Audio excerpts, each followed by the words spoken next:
pidana berasal dari istilah hukum pidana Belanda, yaitu strafbaarheid. Istilah strafbaarheid berada di Wetboek van Strafrecht. Istilah ini tidak ada arti resminya. Apa itu arti resmi dari strafbaarheid? Namun, para ahli hukum berusaha untuk mengartikan apa itu strafbaarheid. Istilah-istilah yang digunakan baik dalam perundang-undangan ataupun dalam beberapa literatur hukum sebagai terjemahan dari istilah strafbaarheid.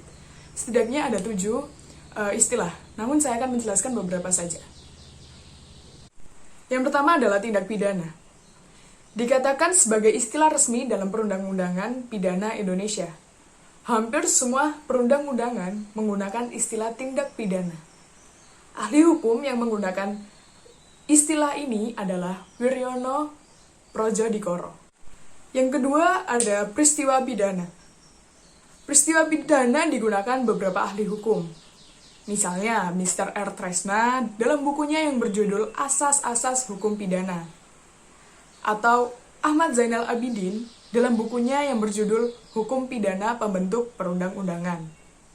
Yang ketiga, adapun yang menyebut delik, dan yang keempat, adapun juga yang menyebut pelanggaran pidana.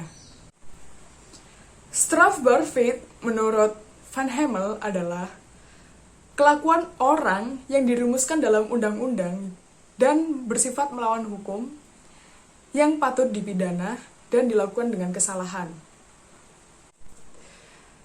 Strafbaarheid menurut Simons adalah kelakuan yang diancam dengan pidana yang bersifat melawan hukum, yang berhubungan dengan kesalahan, dan yang dilakukan oleh orang yang mampu bertanggung jawab.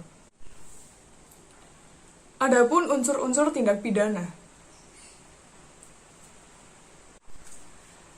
Menurut Lamintang, tindak pidana dalam KUHP pada umumnya dapat dijabarkan unsur-unsurnya menjadi 2, yaitu unsur-unsur subjektif dan unsur-unsur objektif. Tetapi ada juga menurut Simons. Menurut Simons, mereka membedakan adanya unsur objektif dan unsur subjektif. Yang dimaksud unsur objektif dari strafbaarheid adalah yang pertama, perbuatan orang, yang kedua, akibat yang terlihat dari perbuatan itu, yang ketiga, mungkin ada keadaan tertentu yang menyertai perbuatan-perbuatan itu. Selanjutnya, untuk subjektif, strafbaarheid adalah orang yang mampu bertanggung jawab dan orang yang adanya kesalahan atau dolus atau culpa. Jenis-jenis tindak pidana. Yang pertama adalah kejahatan dan pelanggaran. Yang kedua, cara merumuskannya dibedakan dalam tindak pidana formil dan tindak pidana material.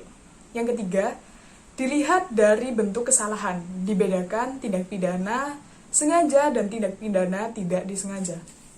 Yang keempat, berdasarkan macam perbuatannya, dibedakan tindak pidana aktif dan tindak pidana pasif.